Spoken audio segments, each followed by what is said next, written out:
Hello, this is Cliff Brock with World Travel Plus. We search out the places that the travel brochures and the travel agents don't tell you about, so you don't have to.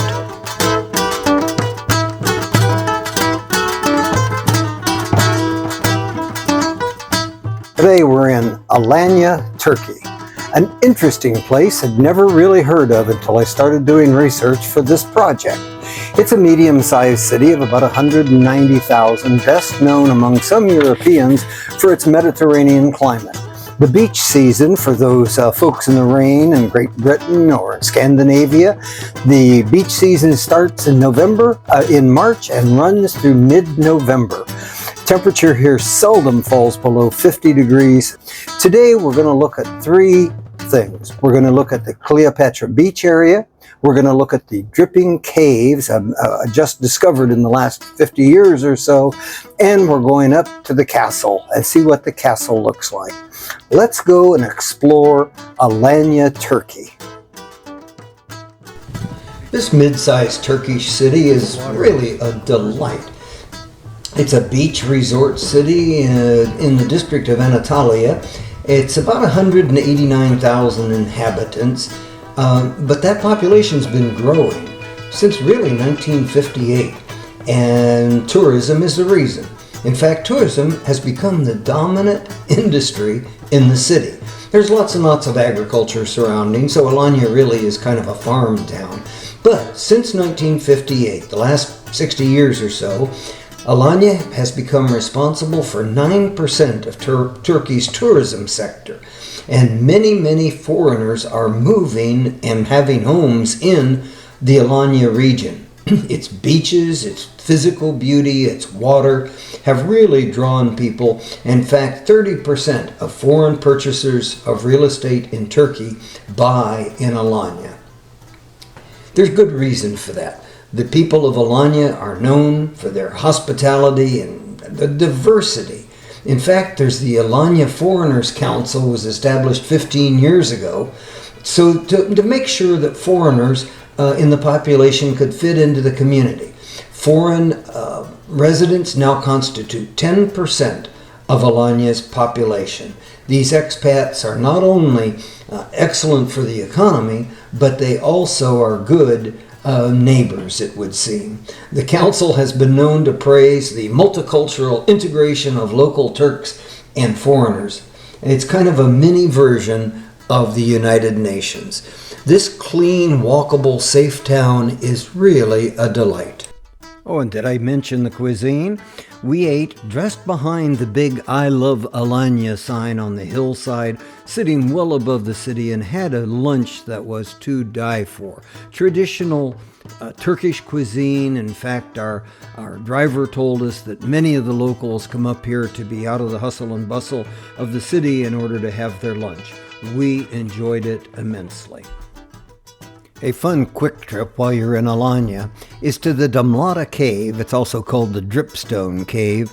It was discovered in 1948 during the construction of the harbor. It's on the coast of the Alanya Peninsula. It's about 100 meters from the coast.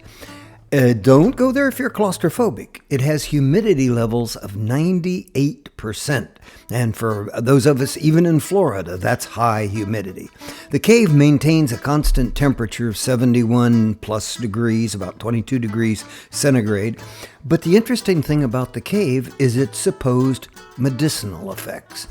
It's reputed to be very good for people who have asthma.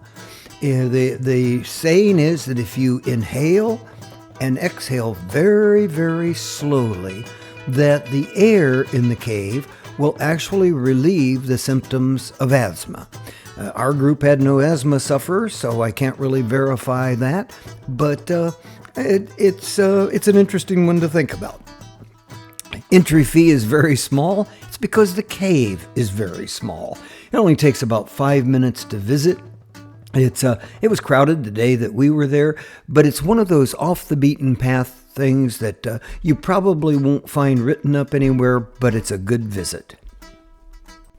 Something else we enjoyed quite a bit was Cleopatra Beach. It's downtown Alanya.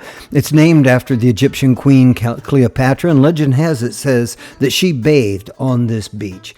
The water is absolutely turquoise and beautiful. The soft sand is like walking in flower, and it has beautiful views of the surrounding hills. Has the usuals with sun loungers, parasols, showers, changing rooms, and some water activities.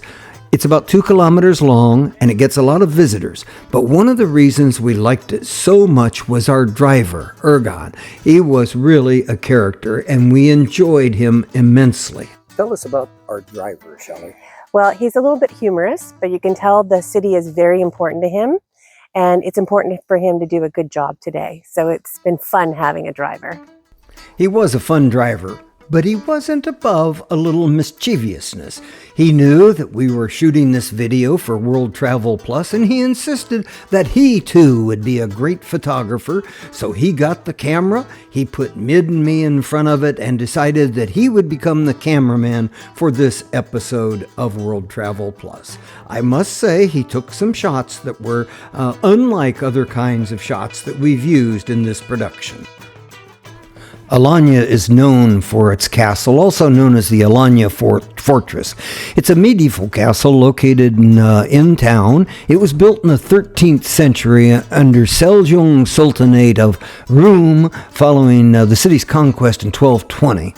The castle is situated on a rocky peninsula jutting all the way out into the Mediterranean Sea. That gave it good protection in the days when that was needed, and it gives absolutely stunning views today. The wall that surrounds the castle is 6.5 kilometers. That's about 4 miles, and it includes 140 towers. Today it's an open-air museum, and it attracts visitors from all over the world. You can walk the castle and its ruins and its fascinating structure, including the Kichikule.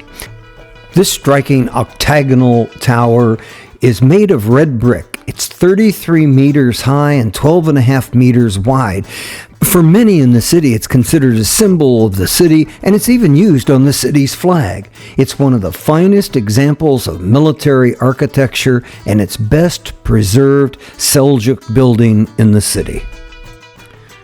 The architecture may be more eclectic than we're accustomed to seeing, but it was influenced by multiple traditions, including Armenian, Byzantine, Iranian, and Syrian. But even that, so it gives great pleasure to people today. It is like being on top of the world. It is pretty awesome. And what amazes me is that all the stones and the rocks and everything else that they have built into this thing, how did they get them here? Where did they get it? How many people did it take? How long did it take? It's absolutely amazing. And then we look down onto the outside over here and see all the ships with the people swimming or snorkeling, and the water is just absolutely beautiful. It is stunning. It may look like a jumble of rock today, but the restoration work is continuing. This is a work in progress. It is well worth coming up and reliving some of Alanya's history over time, and it's also not a bad way to spend an afternoon enjoying these magnificent sights of the Mediterranean Sea. There you have it, Alanya, Turkey, with its red fort high up on the hill, its dripping caves, like cornrow braids down deep into the earth, all the way to the I Love Alanya sign with its panoramic vistas of the city, and then back down to the ever-popular beach. We hope you've enjoyed today's visit to Alanya, and we look forward to seeing you again in the next adventure on World Travel Plus.